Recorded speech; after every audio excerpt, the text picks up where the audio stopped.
महाराज, हे वस्त्र आपण परिधान करावे अशी वस्त्रकाराकडून विनंती आहे. उद्याच्या विवाह प्रसंगी आपण हेच परिधान करावे. तेव्हा काही कमी जास्त. का रडतेस तू सावी? काय हवंय तुला? सांग तरी.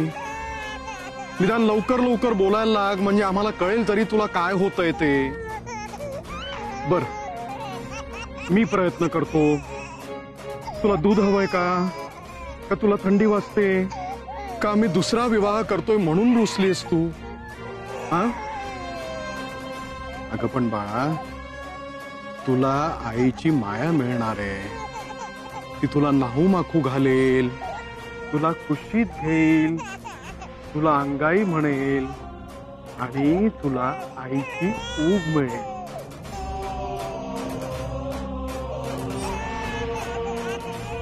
काळजी करू नका महाराज. आईच्या दुधाऐवजी गाईचं दूध पिते ना ती. पचायला जड असतं ते.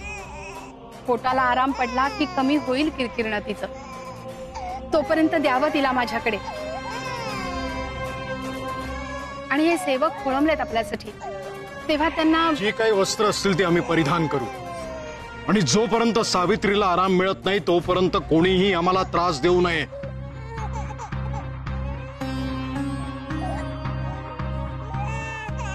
काय झालं सावित्री? का रडतेस तू एवढी? हा, शांत हो ना बाळा.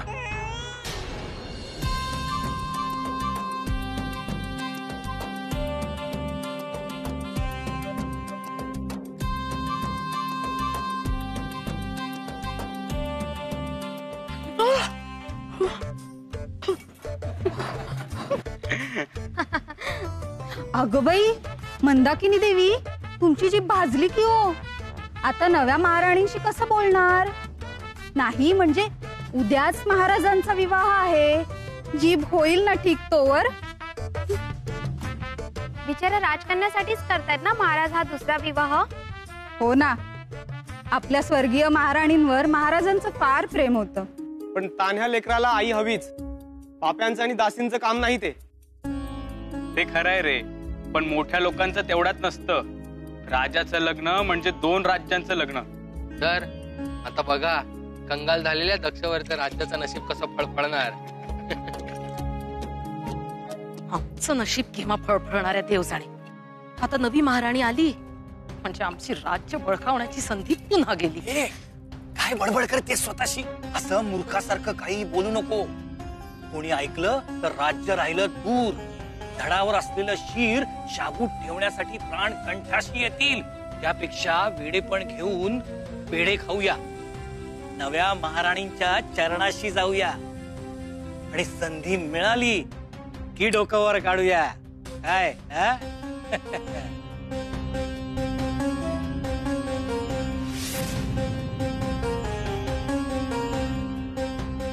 दक्षवर्ताची दक्षसेना आणि त्यांचा लवाजमा राजवाड्याच्या द्वारापाशी येत आहे. हो, सगळ्यांनी तयार व्हा. चला.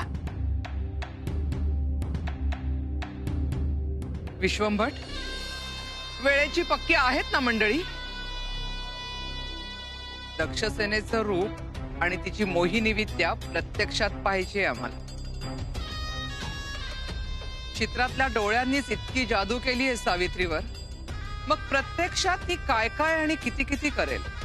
म्हणूनच तर आम्ही जातीनं हजर आहोत भावी सुनेच्या स्वागताला. स्वागत करावं अशीच आहे राजकन्या दक्षसेना. रूपवान, गुणवान आणि विशेष विद्येमुळे ताकदवान. अहो, तुम्हाला हवी ना अगदी तशीच.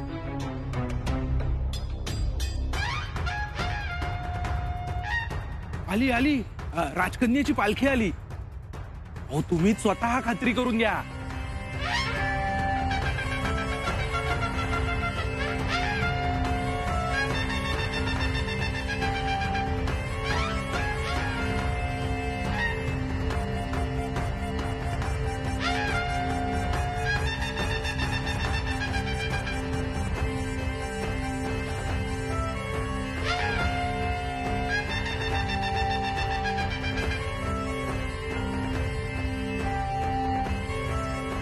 हे काय, पालखी खाली का ठेवत नाहीयेत? आचार्य काही गडबड नाही ना? सारख्या शंका नको काढू शंकरोबा.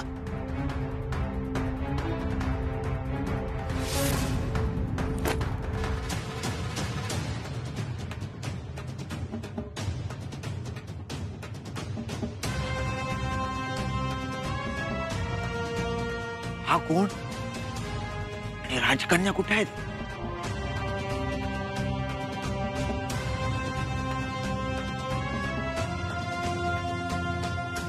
वर्दी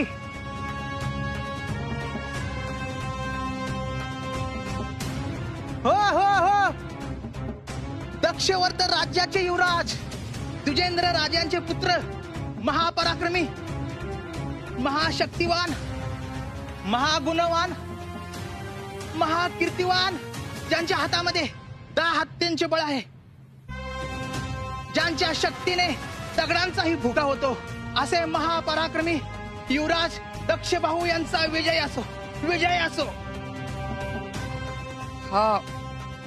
हा विदूषक राजकन्येचा भाऊ काय आहे? आमच्या आगमनाची तयारीच नाही. हाय मद्रदेश इतका गरीब झाला? खरं म्हणजे आमचं दक्षवर्त राज्य हे मद्र राज्यापेक्षा कितीतरी वरच आहे. तरी मनाचा मोठेपणा दाखवून आम्ही इथे नवीन नातं प्रस्थापित करायला आलो, पण इथे कोणाला त्याची किंमतच दिसत नाही. यापेक्षा परत गेलेलं बरं. नाही नाही थांबा युवराज, नाही युवराज थांबा. युवराज, तुमच्या स्वागताची जय्यत तयारी झालेली आहे. हा, उंची सुवासिक पेय, फळ फळावळ, दुर्मिळ पक्वान्न आपलीच वाट पाहत आहेत. मौल्यवान नजराने सुद्धा आपली वाट बघताय. त्यात काय नवल, हे सारं तुम्ही करायलाच हवं. मुळात तुम्ही गळ घातली, त्यामुळे या विवाहाला आमची बहिणी तयार झालीये. आणि तिचं स्वागत जर नीट होणार नसेल तर आम्ही आमचा आणि आमच्या राज्याचा अपमान समजू.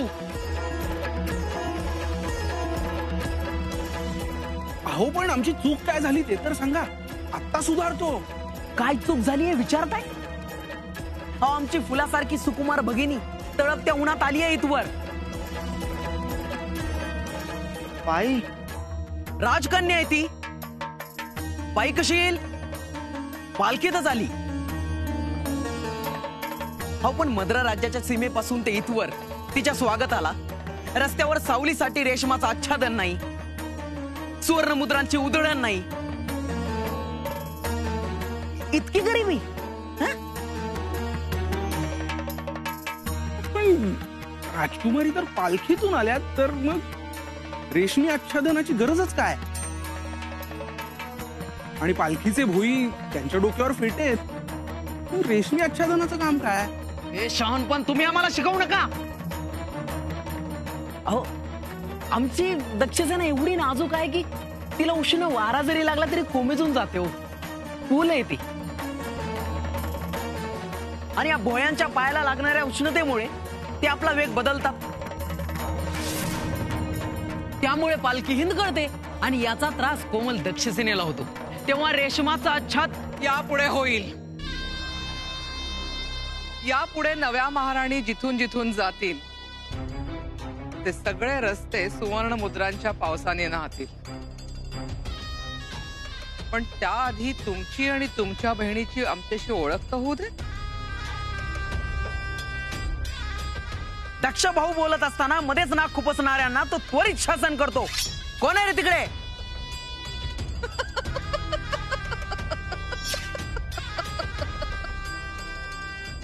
युवराज, त्या राजमाता आहेत, मद्र देशाच्या राजमाता. त्यांच्या छत्रछायेखालीच तुमच्या भगिनी गृहप्रवेश करणार आहे. युवराजनीच्या भावी सासूबाई आहेत त्या.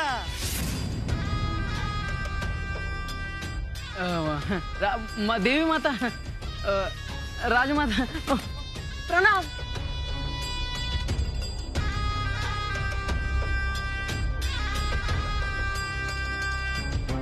उठा.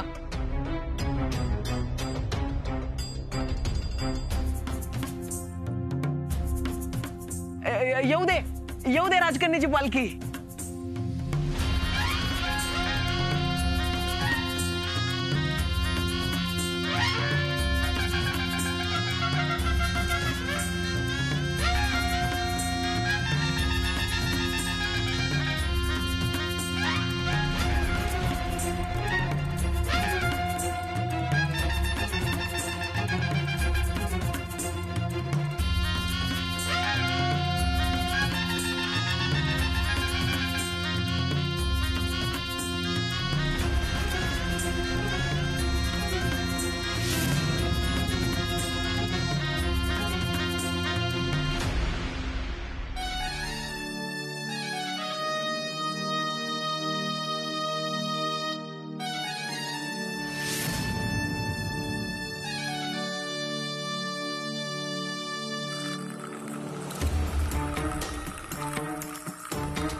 हे काय?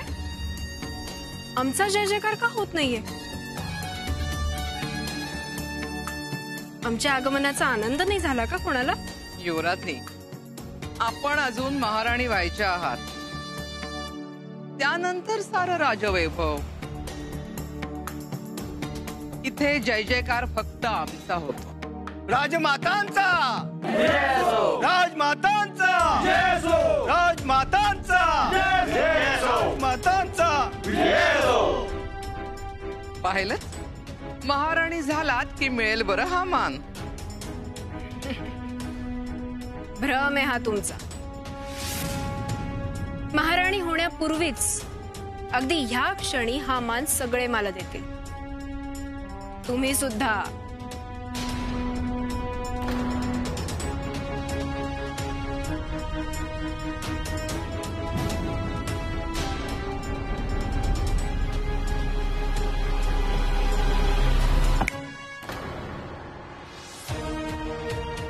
करा माझा जय जयकार आपल्या मुखाने.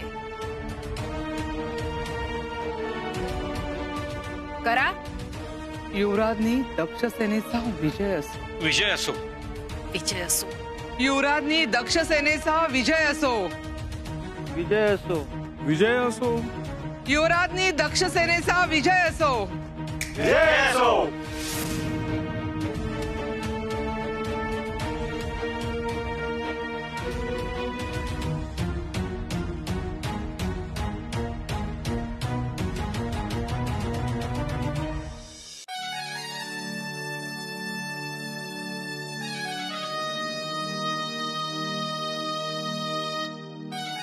आमचा अद्याप विश्वास बसत नाहीये की काही क्षण का होईना पण आमचा आमच्यावर ताबा नव्हता. आम्ही फक्त प्रात्यक्षिक दाखवलं राजमात. आणि याचसाठी तर निवड झाली ना आमची. चतुर आहात. या विशेष कौशल्यासाठीच झालीये तुमची निवड. मात्र आम्ही स्पष्ट सांगतो, तुमच्या या विद्येचा उपयोग तुम्ही जर आमच्यावर कुरघोडी करण्यासाठी केलात तर ते वाईट प्रकारे तुमच्या अंगलट येईल एवढं ध्यानी ठेवा. महाराजांना पत्नी वियोगातून बाहेर काढून तेजस्वी, शूर, उत्तम स्वास्थ्य असलेला पुत्ररत्न देण्याची मुख्य जबाबदारी तुमच्यावर असेल. आणि सरळच आहे, तुमचा पुत्र हा या राज्याचा वारस आणि नवा राजा असेल. मात्र हे सर्वंकुश अधिकार प्राप्त करण्यासाठी त्या अपशकुनी राजकन्येला दूर करावं लागेल तुम्हाला. महाराजांना अंकित करणं आमच्यासाठी किती सोपं आहे याचा अंदाज तर आलाच असेल तुम्हाला. राहिला प्रश्न त्या राजकन्येचा, तो तर दूर करावाच लागेल. कारण आम्हाला आमच्या नवीन संसारात कुठलंही जुनं लोढणं नकोय. त्यामुळे त्या कन्येला तर दूर केलंच जाईल. परंतु माझीही एक अट आहे. अट? तुमच्या फायद्याचीच आहे. बोला. हा माझा भाऊ दक्ष बाहू, जो त्याच्या बाहुबळासाठी सर्वदूर ओळखला जातो, तो माझ्या सोबतीसाठी आणि सुरक्षेसाठी इथेच राहील.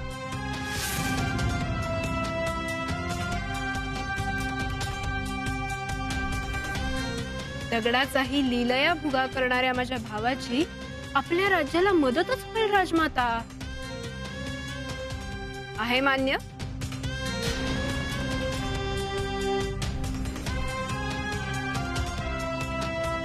आमच्या साऱ्या अपेक्षा पूर्ण करणार असाल तर मान्य आहे तुमची ही अट.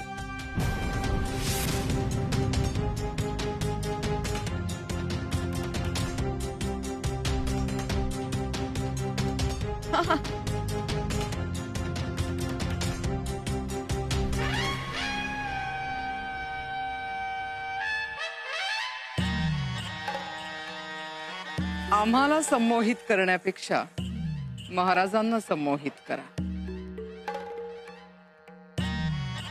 आणि त्या कन्येचा तुमच्या लग्नाआधीच कायमचा बंदोबस्त करून दाखवा.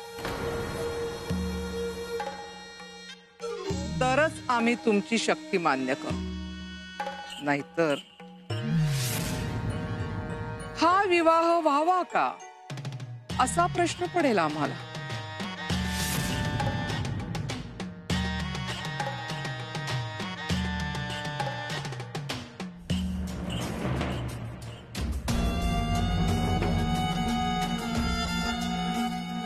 तिला तर मी अशीच चुरगळून टाकेन. चिंता नसावी राजमाता.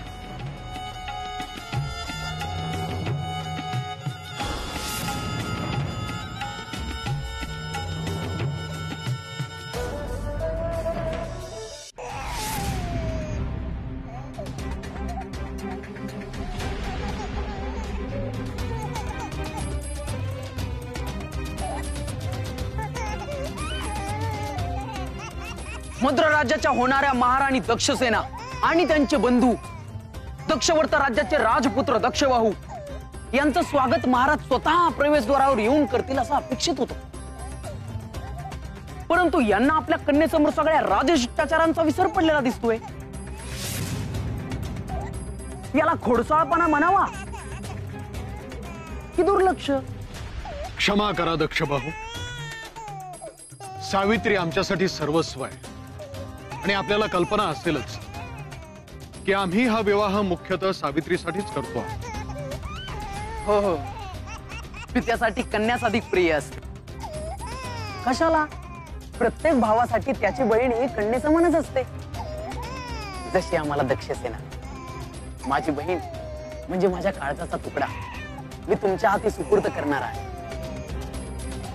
आम्ही तुमच्या भावना समजू शकतो, पण आपण निश्चिंत राहा. तुमच्या भगिनी इथे सुखात राहतील आणि मी हे तुम्हाला वचन देतो.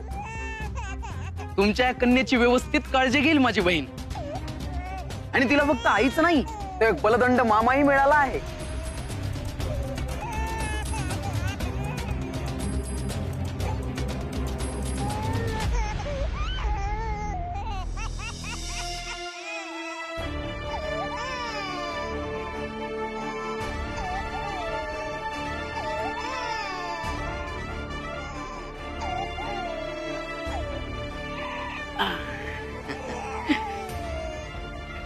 आले आले. बाबा आत्ता रडत होती आणि मी घेताच हसायला लागली. नवलच आहे. माझ्या बहिणीला देखील मी आजवर असंच फुलासारखं सांभाळलं. पण आता तिची काळजी घेण्याची, तिचे हट्ट पुरवण्याची, तिला आनंद देण्याची सर्वस्वी जबाबदारी तुमची. तिला कसल्याही प्रकारचा त्रास किंवा दुःख सोडाच, पण साध्या फुलाचा काटा टोचल्याचं जरी कळालं तर याची किंमत तुम्हालाच नाही तर तुमच्या राज्याला आणि तुमच्या प्रजेला चुकी करावी लागेल. याचं भान ठेवा.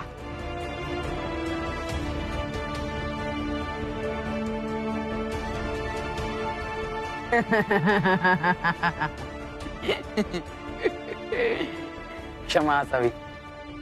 भावनेची तीव्रता खरी होती, धमकी विनोदानं दिली. हो की नाही ग सावित्री? किती मजेशीर आहे ना तुझा मामा. सगळ्याला हसवण्यात पटा येत आहे.